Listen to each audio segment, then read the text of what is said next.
Welcome to Life Recovery Today with Stephen Arterburn. In the next half hour, you'll obtain insights and tools to transform your life using the biblical principles found in the 12-step program. We believe everyone can benefit from a life recovery experience because we all have struggles in life. Struggles with addictions, food, depression, anxiety, and relationships, to name a few. You'll be encouraged to see how others have found a new way of life with hope for the future through life recovery. Your host is Steve Arterburn, founder of New Life Ministries and Women of Faith, author of over 100 books, and teaching pastor at Northview Church in Carmel, Indiana, one of the 20 largest churches in America. Steve is the co-editor of the Life Recovery Bible, the #1 selling recovery Bible.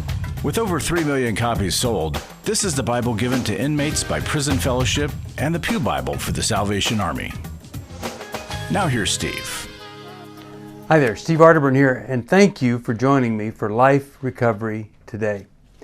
When my little boy Solomon was 4 years old, he looked up at his mom. He was looking at a Bible story book. He says, "You know, Mom, when I finish the Bible, you're not going to need to tell me what to do anymore." Wouldn't that be great if all we had to do was read the Bible and then we would know what to do? Well, the 12 steps are such a fantastic group of steps that remind us what the Bible wants us to do. And you know, when you come to step 5 and it says that we admitted to God and to ourselves and another person just exactly what we've been doing wrong. Well, it's right out of Scripture. James 5:16 says, "Confess your sins one to another and pray for each other that you might be healed." Well, you know, David, that king that was a man after God's own heart, he certainly knew what it was like to experience the joy of the Lord, to experience fellowship with God, and he certainly knew what it was like to betray the God of the universe. He developed some wisdom and insight that, you know, all of us are fortunate that he was a writer and he wrote down some of his deepest thoughts. So when we decided to create a Bible study, a journey through the 12 steps with 4 Bible studies per step, we came to this story of David. And he says something here that's very, very hard for anybody. If you really think about it, it's hard for you to get over. And it's right there. God, you don't want our sacrifices. And that was in a day when everybody was sacrificing goats and lambs and all these things. He said, that isn't what you want, God. And I know it. David said, what you want is you want a broken spirit. You want a humble person. It's the humble person that's able to look at themselves and say, this is what I've been involved with. This is how I have messed up my life. And this is what I need to do to get it back together. But first, I can't do it on my own. I've tried that method. I need to open up and confess. Well, there's something so powerfully healing about confession. You know, sometimes it takes about half of the power out of whatever the sin is that we're involved with.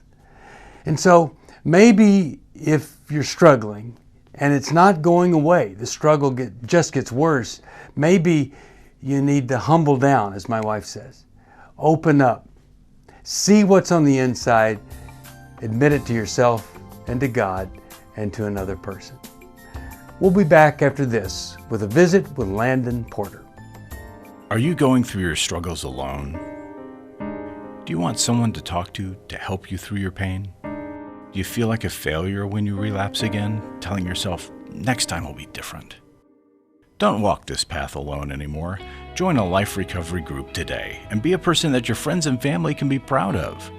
God created us to be in community, and we believe everyone can benefit from a life recovery experience. There are life recovery groups all over the country, and if there isn't one in your area, we can help you start one. Life Recovery brings recovery to you, right where you are. You'll take a journey with others to find healing and freedom. Whether you're looking to join a group or start one, New Life Ministries is here for you. Call us at 1-800-NEW-LIFE or visit liferecoverytoday.net.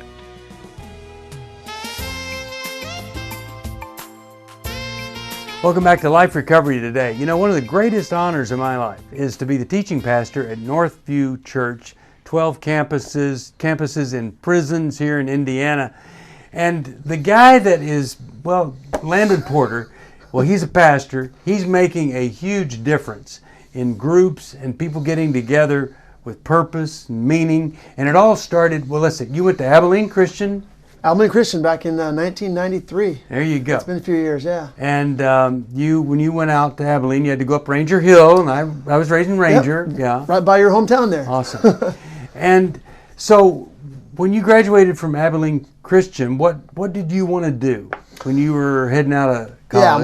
Yeah, my goal in life back then was to be a high school basketball coach, maybe a college basketball coach. And so I got into teaching and trying to coach, and I loved it for 12 or 13 years of doing that in my life. I was trying to coach. But how'd you get into ministry? What was the veer there? Recovery was the veer. I mean, for me, basically, it got to a point in 2007 where my addiction to pornography and sexual sin got to be too much, and I was about to lose my wife and my family, and I realized I needed to change my life.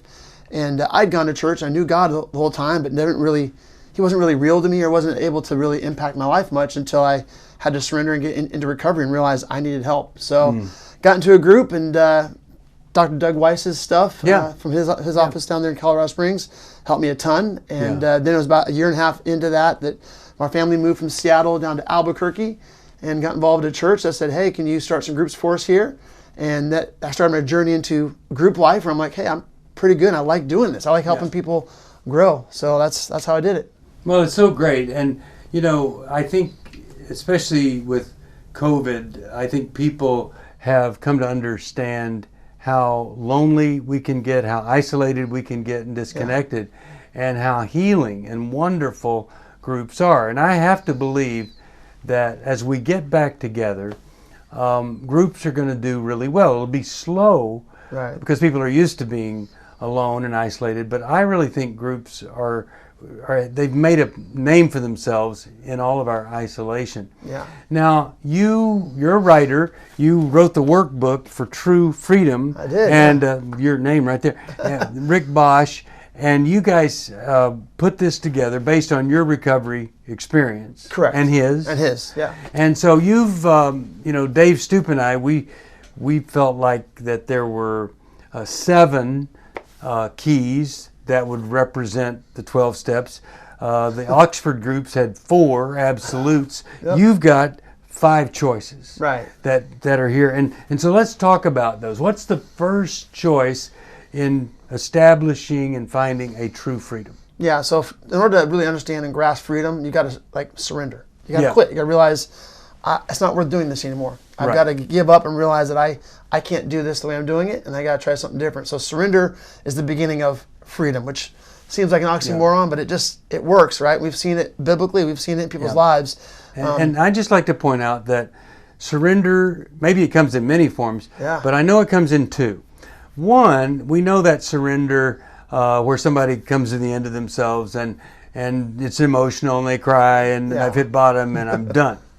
But the other surrender that I think a lot of people need to be aware of or remember is just surrender can be a willingness to comply. Yeah. Like you might not want to do anything, but you just say, I'll do it. You might not even believe it's going to help, but you do it because maybe you don't even have a choice. But the compliance surrender, most of the time it's going to get you where you need to be. But freedom starts with surrender. Freedom is saying, not my stuff, not my rights, let me give it up, give in, and let go. It is, and it really starts with understanding what I'm surrendering to. Yeah. Right. Like I can't just surrender to run away from something. I got to realize there's something better I'm surrendering to. Yeah. In this case, it's God, right? We realize we got to surrender to God and His will, not ours. I remember a guy saying, every morning I get up and I surrender my pornography problem to God, and it comes right back no matter what I do. And I said, you need to have a laying on of hands experience. And he said, what are you talking about? I said, well, you need to get up in the morning and rather than just surrender to God in your home by yourself and then wait to go use pornography. You need to lay your hands on the steering wheel of your car and drive yourself to a group where you can be open and you can share and receive support, guidance, direction. But of course, it's a whole other kind of surrender. It is. Well, what you're talking about there, and give a good example, is he's got to have the will to give over to someone else's will. Right. He's got to be compliant, realize, hey, God's got a different plan for me. I need to follow his plan rather than my plan, because my plan is not really working out. and you're aware of all the guys that will say, okay, I give it up, I surrender. I'm not going to have any more affairs and no more prostitutes. And then, so what are you going to do in your surrender? Well, I'm going to read my Bible more and I'm going to pray more. And you know, it's all private. It isn't surrender. No. It's I'm going to do whatever I can to get out of this mess. Yeah. No, so where do you guys take it after surrender? What's the next choice? The next choice is ownership. We got to realize that there's things that I've done in my life, things that have happened in my life that I need to take ownership of and realize this is my life. Yeah. The other day I was reading a quote from J.W. Tozer, right? The unexamined life is not worth living. Right. So we got to take an examination of the things that have happened and realize that there's things that I did and I got to own up to and I got to ask for an amend for. I got to realize that I've got to clean up my side of the street, as they say in recovery. Yeah. And so that's where we go next. You go from surrender to ownership, realizing that I've got to own what I've done. That way I can actually surrender it and move forward. Yeah. You know, I think the saddest thing is when someone takes ownership of something that they weren't responsible for. When somebody was abused and they're still living in the shame that the abuser should be feeling, but they've taken it on themselves. And so appropriate ownership. It is. Well, and it's looking at, I think, a balance sheet of like, there's good, there's bad, and there's ugly in our life. Right? There's the good things that we've done or things that happen in our life. And we need to own that too, that there's good along with everything else, right? There's bad, there's choices I've made, decisions I made that were my responsibility. And then there's the ugly, things that have happened to me that weren't in the plan, that weren't designed, weren't my fault, weren't my responsibility. But I need to own the fact that I have to respond to that. I've got to make a choice on how I'm going to let that impact my life or not. Yeah. That's another way of ownership, is this might have happened to me, but it's my responsibility. God allows me to make a choice on how I'm going to walk through this or walk around it. Yeah. And that's another part of ownership that I think is important. Well, it's so common that people are owned by something. Yes. And you can be owned by regret, shame. You can be owned by the addiction you have, whatever. But ownership is the big step out of anything owning you. And when you're owned by something, you're not free. That's right. And we're trying to get people to be free. So the idea is take ownership of your freedom, of your journey. Even the things of your past can then lead to things better in the future. But if you don't own them, then guess what? Then they're hiding back there and they're dragging you down like a weight you're trying to pull around. So yeah, I remember before I'd ever had any counseling, I asked a pastor if he thought I would benefit from counseling.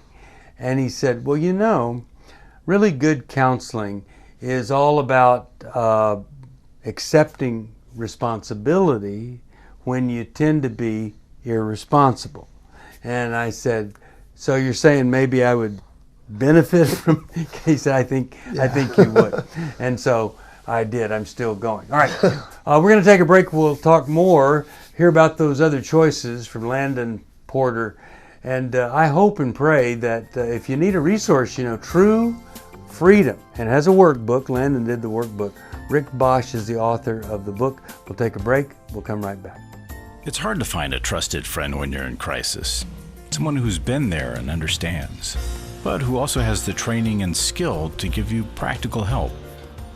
Family, friends, and churches want to help, but often they're not equipped to care for those dealing with problems like addiction and pornography, infidelity, anger, depression.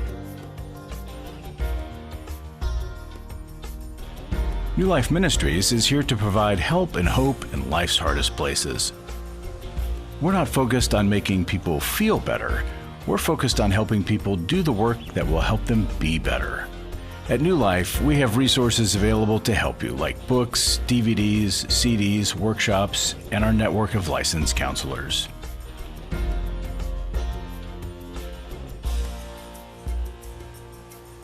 If you need help, call 1-800-NEW-LIFE and begin your new life today.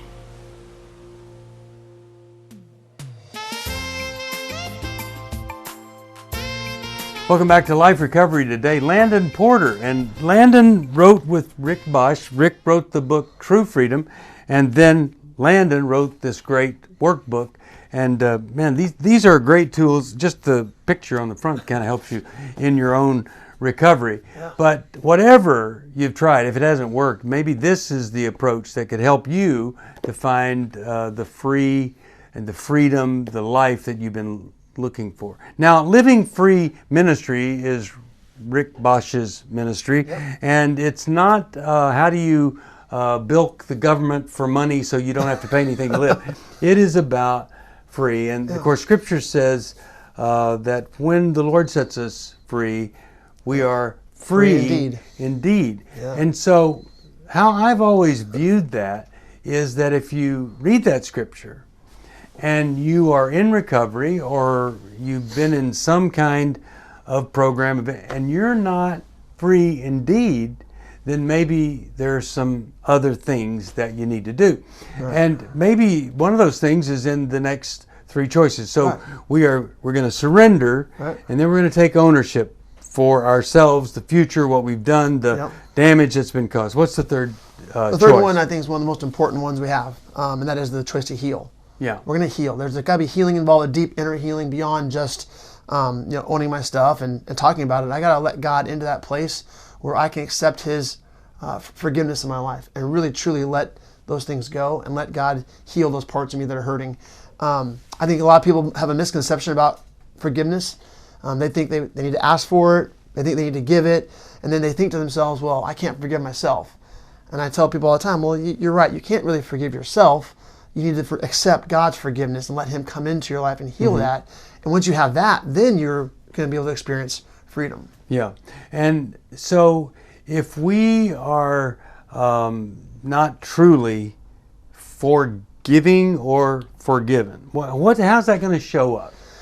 Well, it shows up a lot of times in your relationships, right? Like if I'm not forgiven, then I feel like I've got a debt to someone else. And so therefore there's always something that is in between us, something that's going to cause conflict, struggle. Other times, if I've not accepted forgiveness, then I'm going to be dealing with my own shame and guilt and have a cloud over me constantly. So I got to figure out how to lift that cloud, which is not me doing anything. It's letting God take that off of me and shine His light of grace and forgiveness into my life. Yeah. Well, I know in your book there's the little illustration of the two cliffs and the cross there in the middle. And it really, the cross is a symbol of just how much trouble Jesus went to for us to be forgiven and to feel forgiven. But I was thinking, just imagine there was a raging, flooding river, and you're on one side, and the guy's got a big four-wheeler on the other side, and he comes, barreling over, risking his life to get there, and then you say, I'm not going to get in.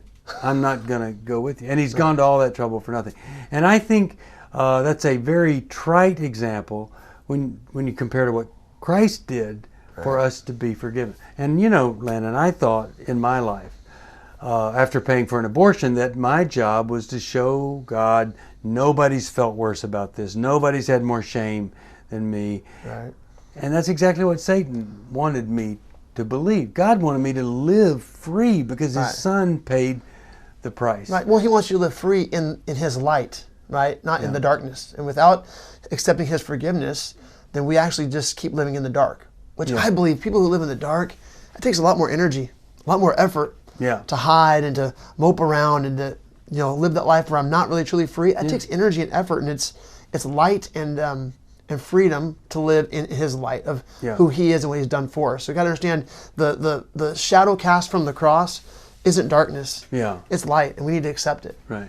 And you bump into stuff when you're in the dark, you do. So you don't want to be there. Right. Okay, so next choice would be the choice to grow. To grow. We got to make efforts and intentionality to grow in our life, right? For some people, that is going to get counseling. For others, it's I got to find a new group to get involved with, a place to share, to have true people in my life to help me understand things. I like to tell people I need people looking at me from different angles because I can't see it all around my life, right? So being in group, being in a place where I can grow, I need to be intentional with my time with God, which, if you go through the 12 steps, at the end of it, they talk about this, how do I spend 30 days connecting with God? Well, it's not just 30 days, it's the rest of my life growing and walking and understanding more about Him and who He says I am. Yeah. So we want to continually be on a growth journey. Now, my wife, Steve, is a counselor. Right. So I'm married to a counselor. I always get counseling at home, but I also get great nudges of keep growing. Like, don't stay the way you are. You need to keep growing. And there's times, I'll admit, I'm not perfect. I want to coast a little bit, but to experience freedom, I've got to continue to grow, and I got to look for that. Well, I think every person needs a growth program. Yeah. And if you don't like the 12 steps, then pick your 5 choices, or like Dave and I did, 7 keys in transformation, or make up your own.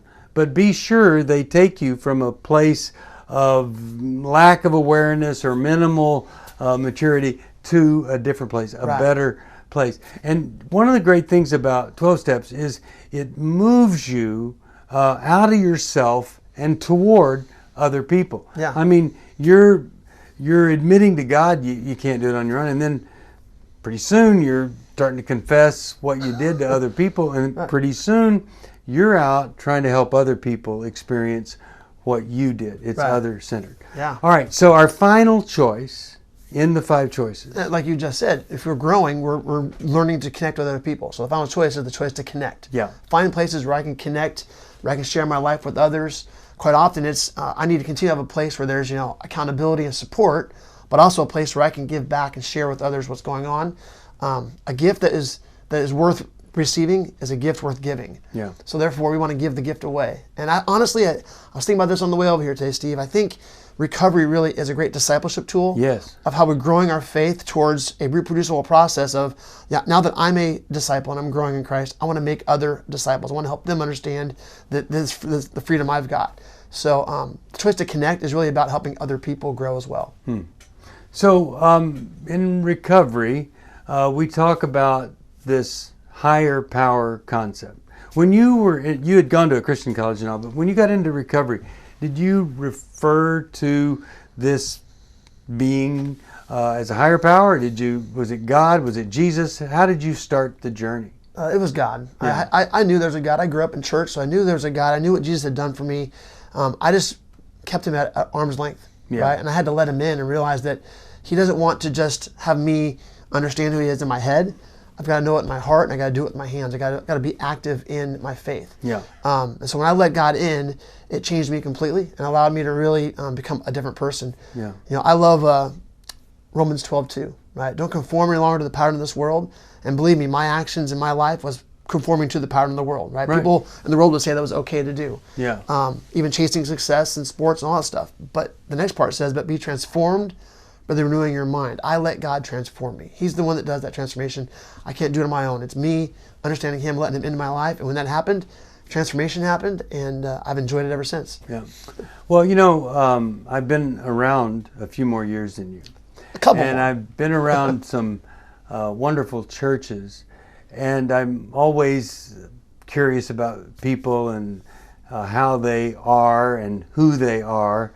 And one of the things that is so evident with you is your spirit. You have such a positive and light, and just it's an infectious spirit about you that says whatever's going on, it's genuine, it's real. And I just hope you'll continue to do what your wife is encouraging you to do, and that is to grow, because it really, you do such a great job at the church, and it's not easy to be in a big church like that and to get these folks into groups. Well, but I'll tell you, Steve, the line I live off of, and I really do believe in my heart, is that life change happens in the context of authentic relationships. Yeah. So whatever I can do to help people get into those places where they can be authentic and real with someone else, then God's going to change lives, and that's our purpose, right? Yeah, it is. All right, so Landon Porter over there at Northview Church in Carmel, if you live in that area, you ought to go pay a visit. And you can always watch the service online, but you need to be in a group. And don't forget this, Rick Bosch wrote True Freedom, and Landon did the workbook, and I endorsed it. It really is a great summation. 5 huge, big, giant steps, but this helps you make them and make them meaningful. We'll take a little break here and I'll come back and give you some final words here on Life Recovery Today. Life recovery isn't just about making the courageous choice to give up an addiction or dependency. It's a journey towards health, wholeness, and becoming your very best you. If you need resources to help you in your journey, we can help. There are many life recovery resources that you can do on your own, with a group, or with your church.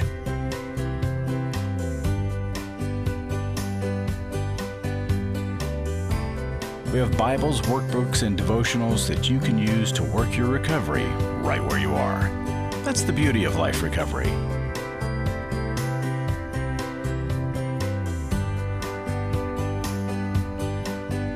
To learn more or to get the Life Recovery Bible or any other life recovery resource, visit liferecoverytoday.net or call us at 1-800-NEW-LIFE.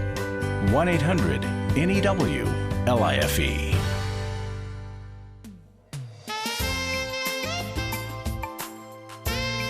Welcome back to Life Recovery Today. I just looked at the Bible bestseller list for 2021. Number 6 was the Life Recovery Bible, and it doesn't even count over 100,000 of those Bibles being given away by Prison Fellowship. It's the Pew Bible in the Salvation Army. It even comes in the King James Version. If you need a copy, you call us at 1-800-NEW-LIFE. You know, Jesus is known as the Prince of Peace. And so what would Satan love to do for every person on earth? Disturb your peace.